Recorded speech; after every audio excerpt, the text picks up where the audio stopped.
चलो कल जो पढ़े थे एक बार रिवीजन कर लो, क्या क्या देखे थे इसमें। कल कहाँ से लिखे थे बताओ तो। मतलब कहाँ से देखे थे? समुद्रगुप्त से ना? समुद्रगुप्त से पढ़े थे। चलो जल्दी जल्दी बता दो एक बार। समुद्रगुप्त के बारे में पहला खास बात क्या था कि यह जो था गुप्त वंश का सबसे क्या था, महान शासक। गुप्त वंश का सबसे महान शासक में किसका नाम आता है? समुद्रगुप्त का। समुद्रगुप्त के माता का नाम क्या था? कुमार देवी। क्या नाम था? कुमार देवी कहाँ की थी? लिच्छवी। लिच्छवी की थी ना, इसलिए लिच्छवी दौहित्र किसको बोलते हैं? समुद्रगुप्त को। ठीक है ना। समुद्रगुप्त की नीति कैसी थी? आक्रामक और विस्तारवादी। इसने उत्तर भारत के कितने राज्यों को जीता था?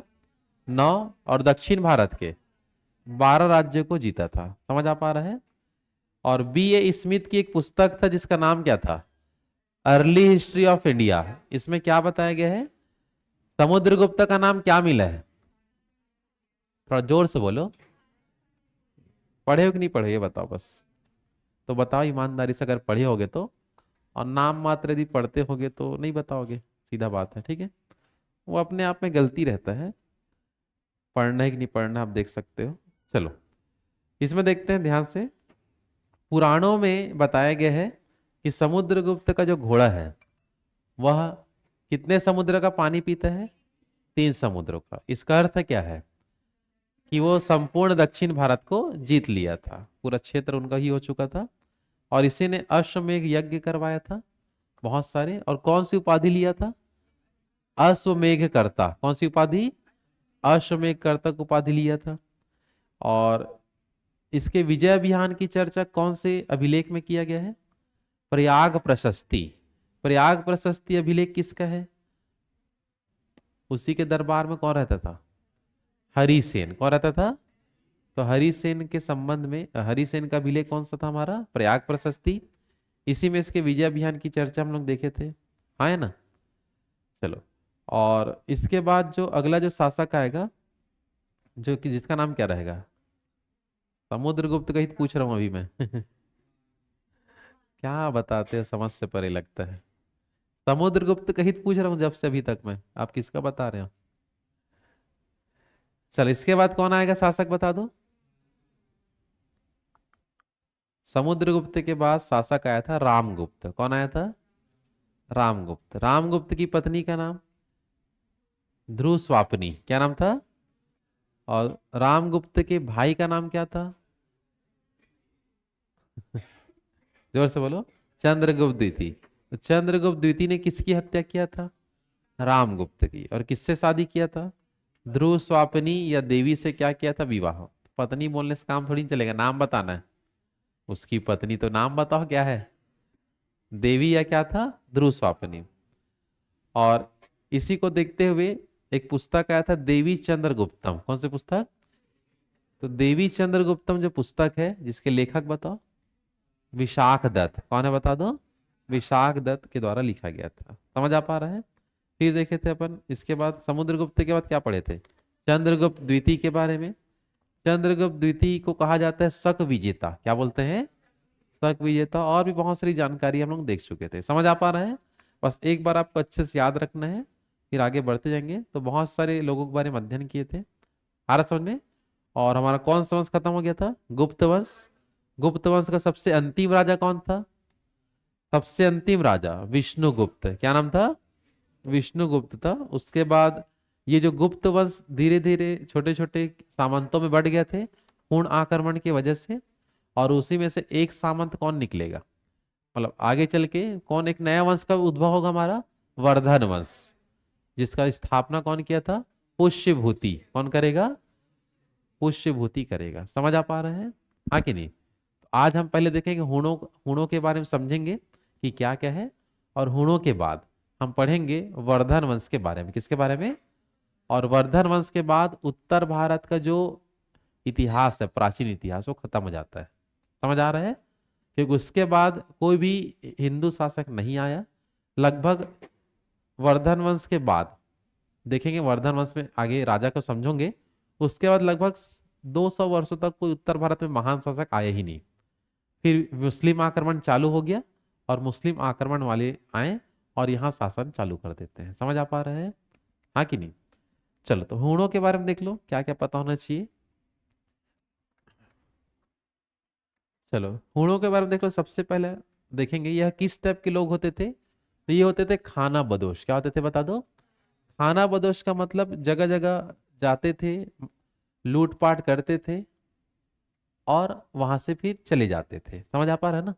मतलब एक ही जगह ठहरते नहीं थे, लेकिन लूटपाट बहुत इतना करते थे कि सब परेशान हो जाते थे।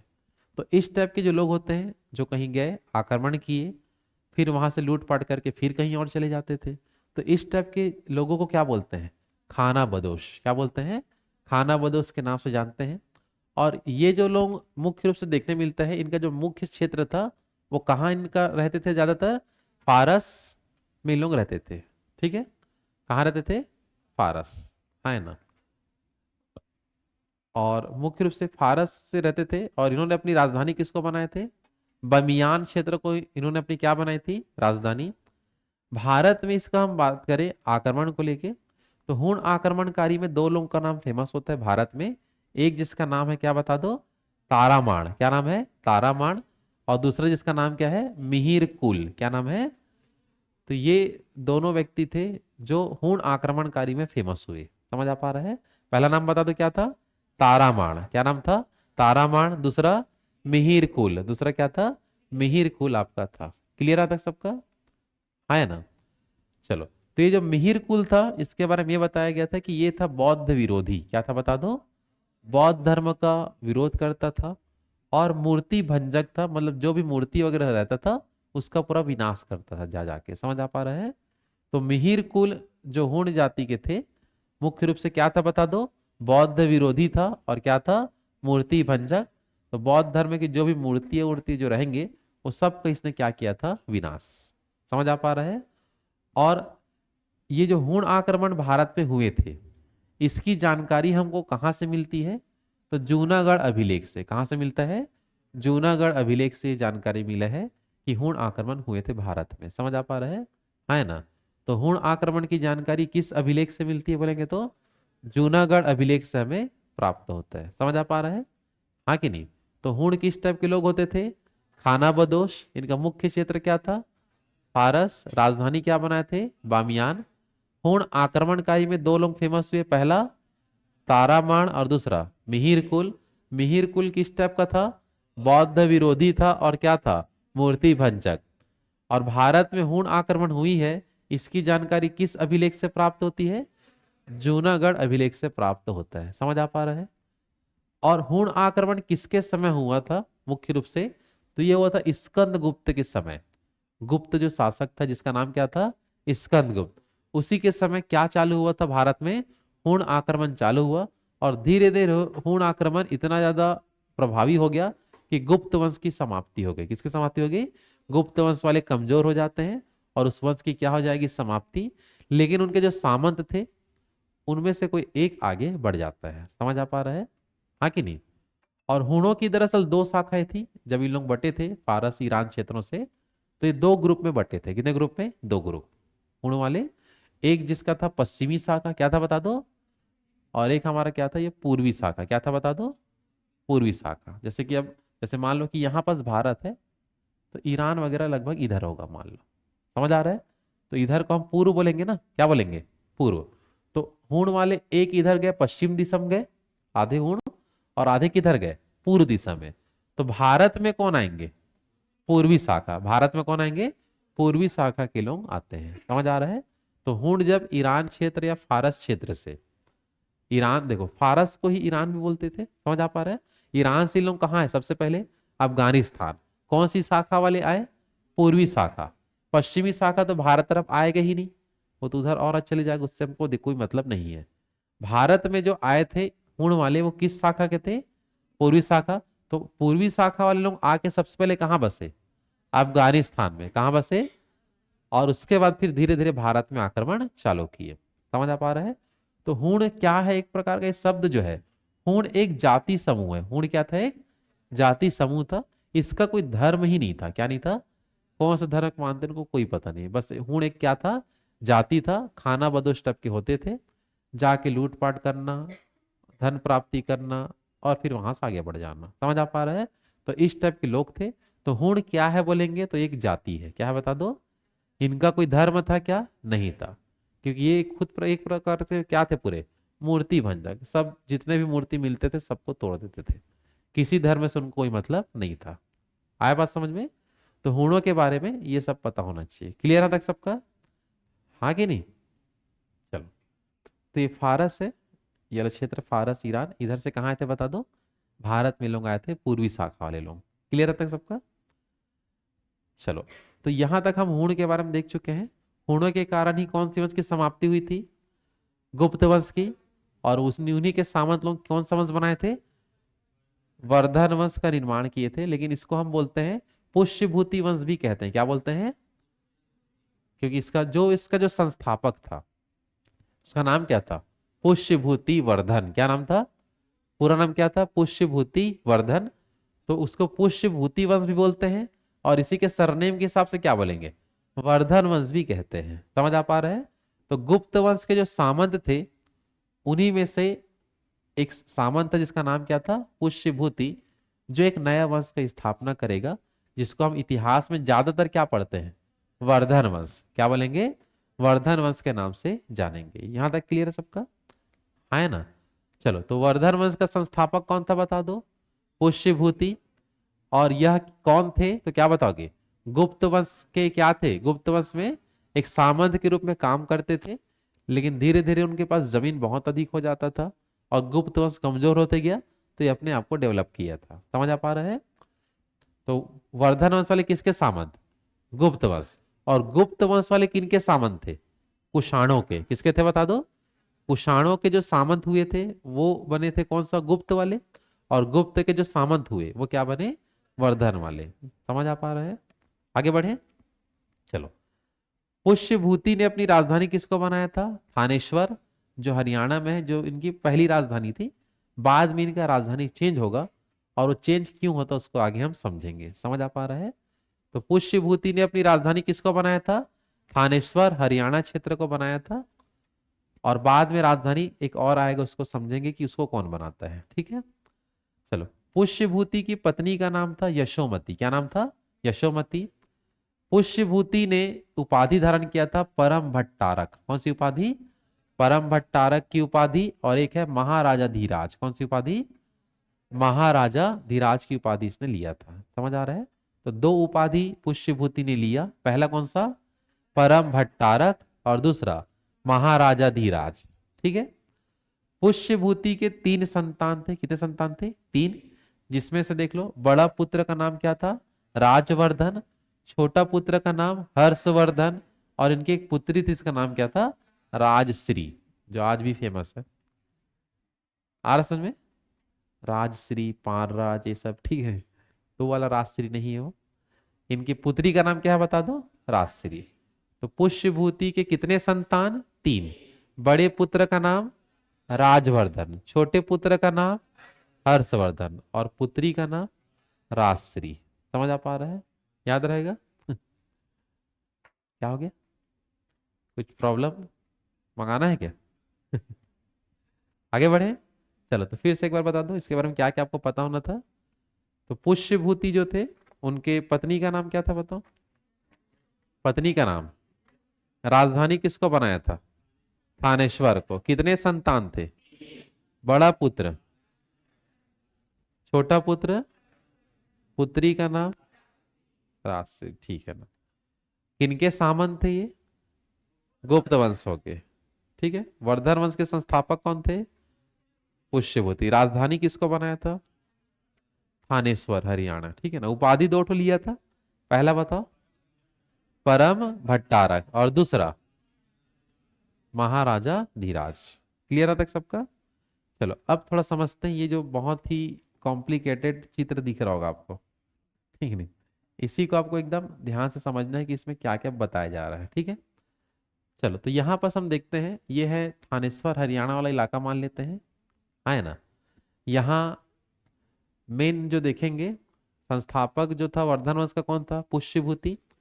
जिसमें से देख लो यहाँ पर दिख रहा है राजवर्धन का नाम मिला, ये क्या है बता दो, राजश्री, और ये क्या है, हर्षवर्धन। तो इसमें से आपको ध्यान ही रखना है कि राजश्री का विवाह का समय आता है, ठीक है नहीं, सबका समय आता है, ठीक नहीं। तो इसका जो विवाह होता है, राजश्री का जो विवाह होता है, वो होता है कन्नौज के राजा से। किसके राजा से? कन्नौज के जो राजा थे, जिसका नाम था ग्रहवर्मन। क्या नाम था? ग्रहवर्मन। इससे क्या होता है बता दो, विवाह। समझ आ रहा है? तो पहला लाइन याद रहेगा, हाँ है ना। तो राजश्री मतलब थानेश्वर वाले लोग किससे संबंध बना रहे? कन्नौज वाले से। तो राजश्री का विवाह किससे हुआ? ग्रहवर्मन, जो कहाँ का शासक था? कन्नौज का। कहाँ का था बता दो? कन्नौज का शासक था। क्लियर है सबका? लेकिन इसी समय ध्यान ये रखना है कि इसी कन्नौज के जस्ट नीचे था मालवा, मालवा क्षेत्र। और मालवा का उस समय शासक था जिसका नाम है देवगुप्त। क्या नाम था? देवगुप्त। क्लियर है? मालवा का शासक कौन था? देवगुप्त। तो ये जो देवगुप्त है, ये हत्या कर देता है किसका? ग्रहवर्मन का। किसकी हत्या कर दिया? ग्रहवर्मन की हत्या कर दिया। और ग्रहवर्मन की हत्या करने के बाद ये ढूंढ रहा था राजश्री को मारने के लिए। समझ आ रहा है? तो राजश्री जो है वो किनके डर से भाग जाती है? देवगुप्त, और जंगल क्षेत्र में चली जाती है और छुप जाती है। और कहाँ है उसको खुद पता नहीं होता, जंगल में ले दे के अपना जान बचा के भगती है। कौन? राजश्री। तो ग्रहवर्मन की हत्या कौन किया? देवगुप्त। जिससे कौन जंगल में चले गई? राजश्री। अब प्रॉब्लम इधर वाले लोग को होगा, थानेश्वर वाले को, कहाँ चले गए ऐसे करके। समझ में आ रहा है? तो अब होगा क्या, ध्यान देना। राजश्री के बड़े भाई का नाम क्या है? राजवर्धन। क्या नाम है? राजवर्धन जाएगा किसके पास? देवगुप्त के पास। कैसे मारा मेरे दामाद को ऐसे करके, ठीक नहीं। दामाद को बोलेगा ना, अब इसको मतलब बड़ा भाई है ना उसका, ठीक नहीं। तो बड़ा भाई जो होगा अपने बहन के पति क्या बोलेगा? दामाद बोलता है। अभी छत्तीसगढ़ में ऐसे होता है क्या? तो राजवर्धन किसकी हत्या करेगा? देवगुप्त। समझ आ पा रहा है? राजवर्धन किसको मारेगा? देवगुप्त। एक तो ग्रहवर्मन को मार दिए, और राजश्री कहाँ चली गई? जंगलों में चली गई है, ऐसा लिखा है। आ रहा समझ में? अब देवगुप्त का एकदम प्रिय दोस्त था जिसका नाम था शशांक। क्या नाम था? ये रात शासक था बंगाल क्षेत्र में, जो था उस समय चलता था गौड़ वंश। कौन सा वंश? गौड़ वंश करके। तो वहीं का शासक था जिसका नाम था शशांक। ये जो शशांक जो है, ये किसका दोस्त था? देवगुप्त। भाई भाई इधर एक दूसरे से रोज मिलते जुलते थे, जो भी है। समझ आ रहा ना? तो देवगुप्त का प्रिय मित्र कौन था? शशांक। कहाँ का राजा था ये? बंगाल का राजा था। अब वो सुना कि देवगुप्त को मार दिया, अब वो भड़क गया। अब तू मेरा दोस्त तो बचे नहीं इसे करके, ठीक नहीं। अब किसके साथ घूमूंगा सोच रहा है। कौन सोच रहा है? शशांक। अब शशांक का हुआ दिमाग खराब, कौन मारा ऐसा करके, ठीक है नहीं। अब शशांक जाएगा और मार देगा किसको? यही छह ऐसे करके, ठीक नहीं। तो शशांक की हत्या कौन करे? राजवर्धन की हत्या कौन करेगा? शशांक। समझ आ पा रहा है? तो फिर से एक बार देख लो। राजश्री का विवाह किसके साथ हुआ था? किसके साथ? ग्रहवर्मन। ग्रहवर्मन की हत्या कौन किया? देवगुप्त। कौन किया? देवगुप्त की हत्या कौन करेगा? राजवर्धन। और राजवर्धन की हत्या कौन करेगा? शशांक। कौन करेगा?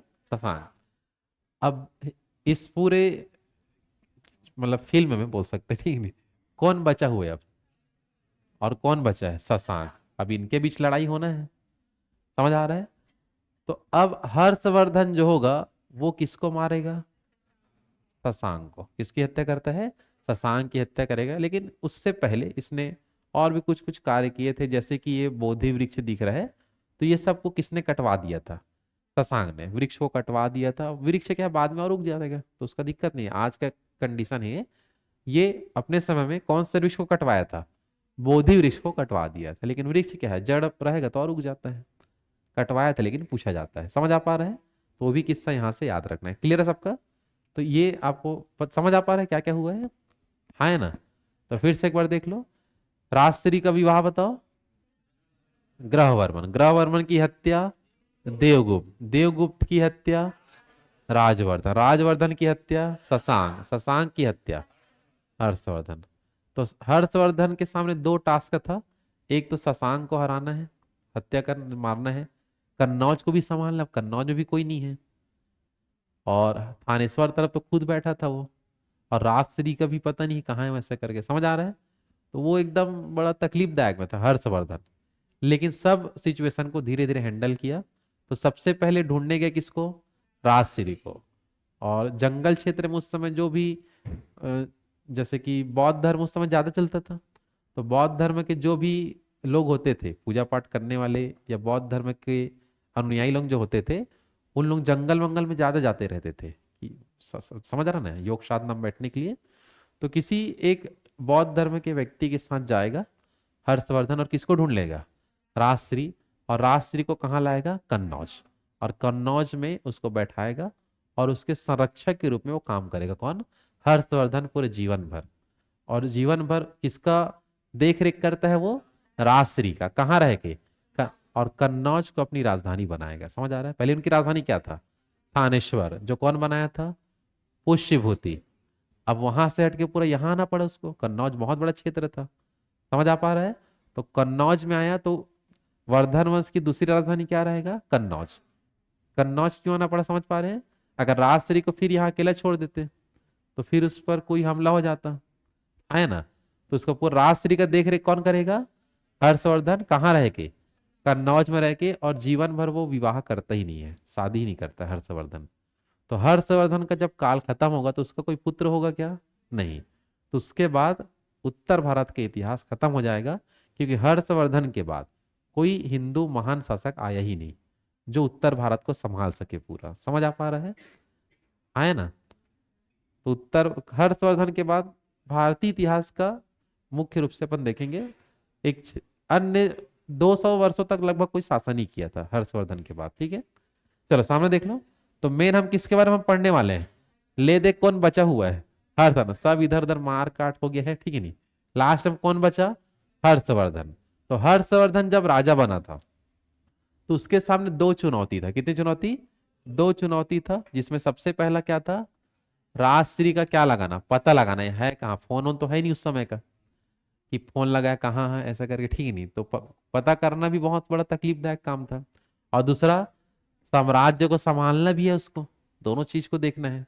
ठीक है, तो राजश्री का पता लगाने के लिए वो आतिश दिवाकर नामक बौद्ध भिक्षुक का सहयोग लिया। किस, क्या नाम था बता दो, आतिश दिवाकर। ये क्या था, एक बौद्ध भिक्षुक। इसका क्या लिया बता दो, सहयोग लिया। और सहयोग से किसका पता लगा लिया, राजश्री का क्या लगा लिया, पता लगा लिया। और राजश्री का पता लगाने के बाद वो कहाँ चले जाएगा, कन्नौज। और कन्नौज को ही क्या घोषित करेगा, अपनी राजधानी घोषित करेगा। लेकिन वो वहां का शासक नहीं बनेगा, समझ आ रहा है। शासक के रूप में भले काम वही करेगा, लेकिन वो जो होगा मुख्य रूप से राजश्री का संरक्षक के रूप में काम करेगा। किस रूप में काम करेगा, राजश्री का संरक्षक के रूप में कार्य करेगा। ये याद रखना है, क्लियर है सबका। तो ये मेन देखेंगे, राजश्री का पता किसके सहयोग से लगाया था, आतिश दिवाकर। और अपनी राजधानी, हर्षवर्धन ने अपनी राजधानी किसको बनाया, कन्नौज। और किसका संरक्षक के रूप में काम करेगा, राजश्री। ठीक है, कुछ कुछ और खास बातें हैं हर्षवर्धन को लेके, जैसे कि हर्षवर्धन एक साहित्य प्रेमी था। इसने 3 पुस्तकें लिखी थी अपने समय में, जिसका नाम क्या है, नागानंद, रत्नावली और प्रियदर्शिका। 3 प्रमुख पुस्तक है। क्या क्या बता दो, नागानंद, रत्नावली और प्रियदर्शिका। यह तीनों किसकी पुस्तक है, हर्षवर्धन की। किसकी पुस्तक है, हर्षवर्धन की प्रसिद्ध पुस्तक में गिनी जाती है इनका नाम। ठीक है, आ रहा समझ में। हर्षवर्धन के दरबार में ही एक व्यक्ति था जिसका नाम था बाणभट्ट। क्या नाम था, जो आज भी इसका नाम एग्जाम में आता है, बाणभट्ट के बारे में।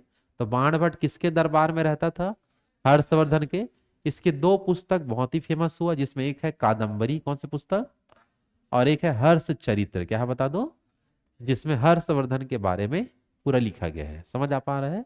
तो हर्ष चरित हो गया, कादंबरी हो गया। इसके लेखक कौन है, बाणभट्ट, जो किसके दरबार में रह करते थे, हर्षवर्धन के दरबार में रहता था। समझ आ पा रहा है। तो हर्षवर्धन के बारे में याद रहेगा सबको। चलो, पहला चुनौती क्या था इनके सामने, राजश्री का पता लगाना, कहाँ मिलेगा, मतलब कहाँ मिलेगी, ठीक नहीं। हाँ हो गया, ठीक है। दूसरा बता दो, साम्राज्य का संभालना। तो राजश्री का पता लगा लिए, किसके सहयोग से, आतिश दिवाकर। कौन थे ये? बौद्ध भिक्षुक। तो सब ठीक ठाक लगभग हो गया। तो अपनी राजधानी फिर किसको बनाया? कन्नौज। और क्या बना वो खुद? राजश्री का संरक्षक। 3 पुस्तकें लिखी था इसने। क्या क्या? नागानंद, रत्नावली और प्रियदर्शी का। इसी के दरबार में कौन रहता था? बाण भट्ट। इसने कितने पुस्तक लिखे? 2 पुस्तक। पहला कादंबरी, दूसरा हर्षचरित। समझ आ पा रहे हैं?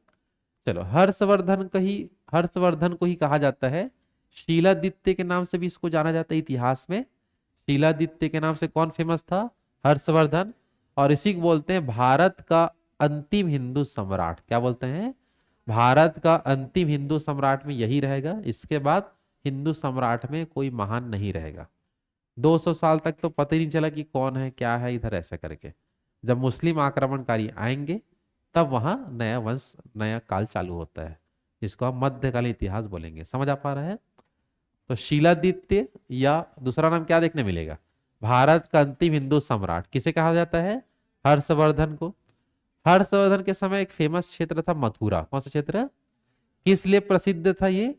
सूती वस्त्र के लिए। किसके लिए? सूती वस्त्र के लिए बहुत ही फेमस था। हर्षवर्धन के समय मेला स्टार्ट किया जिसको बोलते हैं कुंभ मेला। कौन सा मेला? कुंभ मेला भी किसके समय चालू हुआ है? हर्षवर्धन के समय चालू हुआ। हर्षवर्धन बौद्ध धर्म को मानता था। किस शाखा वाला था ये? महायान शाखा को संरक्षण दिया था। किसको संरक्षण? महायान शाखा को क्या दिया था? संरक्षण दिया था मुख्य रूप से। हर्षवर्धन के समय ही आया था हेनसांग। कौन आया था?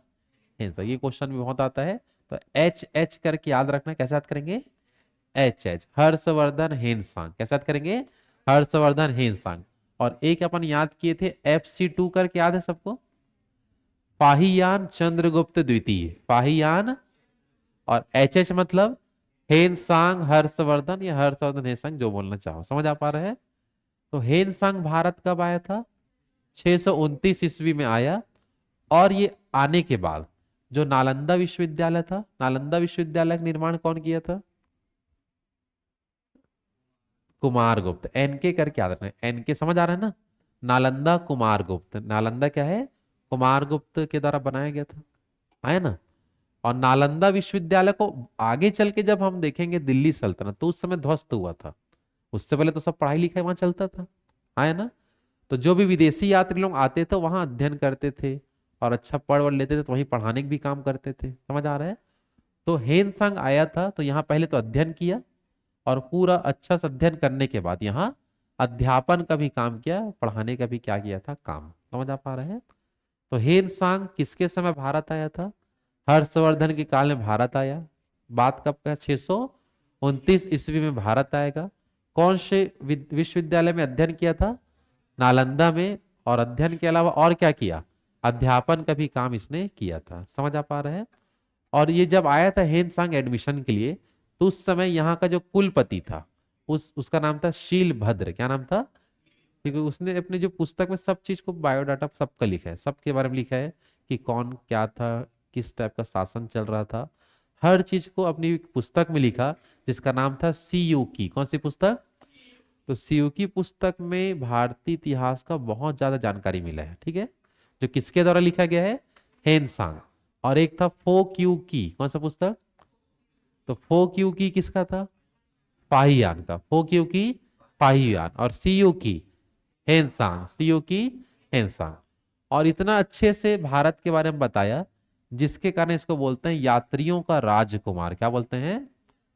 क्योंकि जितने भी विदेशी यात्री आए उसमें सबसे अच्छा जानकारी सीयू की पुस्तक में मिला है। किसमें मिला है? एकदम स्टेप बाय स्टेप हर एक टॉपिक को लेके जानकारी इसमें मिला है सीयू की में। इसलिए यात्रियों का राजकुमार किसे बोलते हैं? हेनसांग को। इसी को कहते हैं नीति का पंडित। क्या बोलते हैं? नीति का पंडित भी बोलते हैं हेनसांग को। शाक्य मुनि भी किसको बोलते हैं? हेनसांग को ही कहा जाता है। मतलब हेनसांग एक बहुत ही प्रसिद्ध व्यक्ति थे जो हर्षवर्धन के काल में आए थे। और इतना ज्यादा ये प्रसिद्ध थे कि हेनसांग जो शासक था, उसने इसको अपने महामोक्ष परिषद का अध्यक्ष बना दिया। किसका अध्यक्ष बना दिया?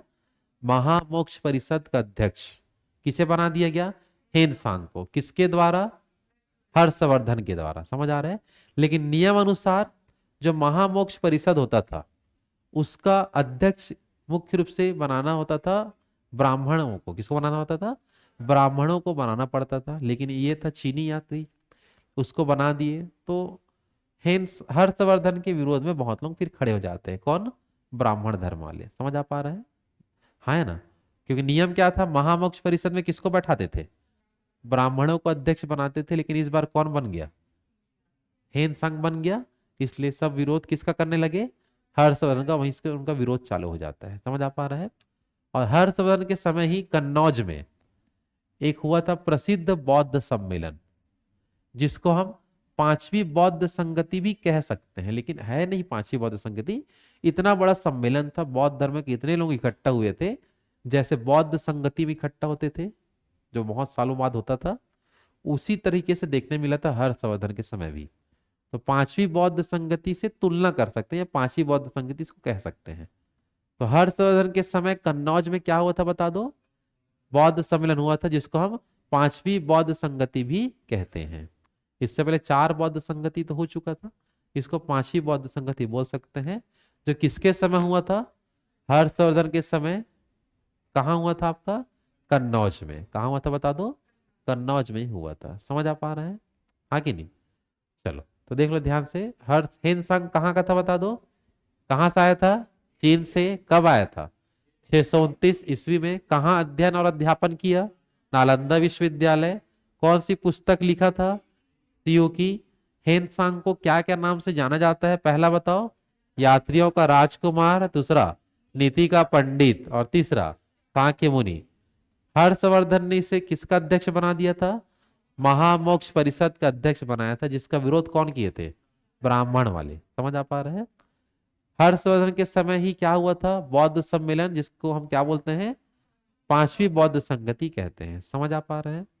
आगे नहीं। चलो हर्षवर्धन को लेके अब देखते हैं कुछ खास बातें। चलो ध्यान देंगे इधर। हर्षवर्धन की मृत्यु कब हुई थी बता दो? 647 ईस्वी में। कब हुआ था? 647 ईस्वी में हुआ। और इसका कोई संतान नहीं था, शादीश नहीं था, तो कहाँ संतान? ठीक है नहीं, तो इसका कोई संतान था क्या? नहीं था। तो वर्धन वंश का फिर क्या होना चालू हो गया? पतन होना चालू हो जाएगा। और इसके मृत्यु के बाद, हर्षवर्धन के मृत्यु के बाद, उत्तर भारत में राजनीतिक शून्यता या राजनीतिक शून्य, जिसको हम सन्नाटा बोलते हैं, इसकी स्थिति पैदा हो गया। अब कोई राजा आया ही नहीं जो उत्तर भारत को संभाल सके। समझ आ पा रहे? इतना बड़ा क्षेत्र था, कौन संभाले? ऐसा कोई देखने नहीं मिलता है। तो हर्षवर्धन के मृत्यु के बाद उत्तर भारत में क्या हुआ? राजनीतिक शून्य की स्थिति पैदा हो जाता है। और इसके मृत्यु को ही बोलते हैं युग परिवर्तन। क्या बोलते हैं? क्योंकि अब हिंदू धर्म खत्म होकर आएगा मुस्लिम धर्म। क्या आएगा? मुस्लिम धर्म अब आएगा। किसके बाद? हर्षवर्धन के बाद। लेकिन कितने सालों के बाद? लगभग 200 वर्षों के बाद ऐसा होगा। तो इसके लगभग कितना? 200 वर्षों के बाद कौन सा आक्रमण चालू होगा? मुस्लिम आक्रमण क्या हो जाता है? चालू। तो ये चीज आपको ध्यान रखना है। तो हर्षवर्धन की मृत्यु कब हुआ था बता दो? 647 ईस्वी में। इसका कोई संतान था क्या? नहीं। तो वर्धन वंश का क्या हो गया? पतन। और इसके मृत्यु के बाद उत्तर भारत के एरिया में क्या हो गया बता दो? शून्यता की स्थिति क्या हो गया था? पैदा। और इसी के मृत्यु को क्या बोलते हैं? युग परिवर्तन भी कहा जाता है, क्योंकि ये था अंतिम हिंदू सम्राट। क्या था बता दो? क्योंकि इसके बाद जो आएगा मुस्लिम, मुस्लिम के बाद आएंगे अंग्रेज। कोई हिंदू सम्राट आएगा क्या आगे? नहीं आते। समझ आ पा रहे हैं? तो कितने वर्षों तक कुछ नहीं रहा? 200 साल बाद क्या होगा? मुस्लिम आक्रमण, जिसके बारे में हम समझेंगे। हाँ है ना? जल्दी बताओ। चलो, लेकिन हर्षवर्धन दक्षिण भारत विजय अभियान में गया था, तो उस समय इनका सामना देखो किसके साथ हुआ था, उसको थोड़ा समझते हैं। तो देख लो, इसका जो क्षेत्र जो था हर्षवर्धन का, मुख्य रूप से हम देखें इसके युद्ध के बारे में जो भी जानकारी मिला है, कौन सा अभिलेख मिला है? एहोला अभिलेख से जानकारी मिलता है, कर्नाटक वाले इलाके से। इसने उत्तर भारत पर तो विजय प्राप्त कर लिया था, लेकिन दक्षिण भारत में विजय प्राप्त करने के लिए जब गया था, तो उस समय चल रहा था वहां चालुक्य वंश। कौन सा वंश चलता था? और चालुक्य वंश का राजा था आपका पुलकेशिन द्वितीय। क्या नाम था? पुलकेशिन द्वितीय। तो दोनों के बीच युद्ध होगा। किस नदी के तट पर? नर्मदा नदी के किनारे इनके युद्ध होता है। किनके किनके बीच युद्ध हो रहा है? हर्षवर्धन और पुलकेशिन द्वितीय के बीच युद्ध जो हुआ था, किस नदी के किनारे?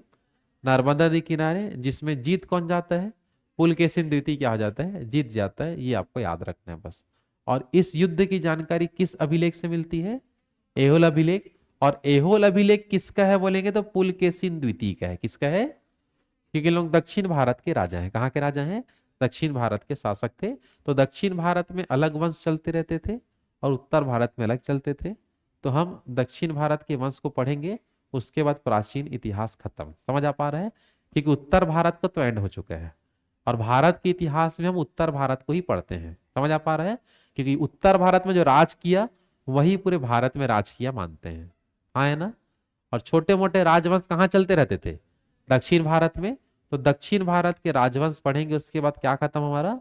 प्राचीन इतिहास खत्म। और उसके बाद क्या आएगा? मध्यकालीन, जो हम पढ़ेंगे मुस्लिम आक्रमण से। कहां से पढ़ते हैं?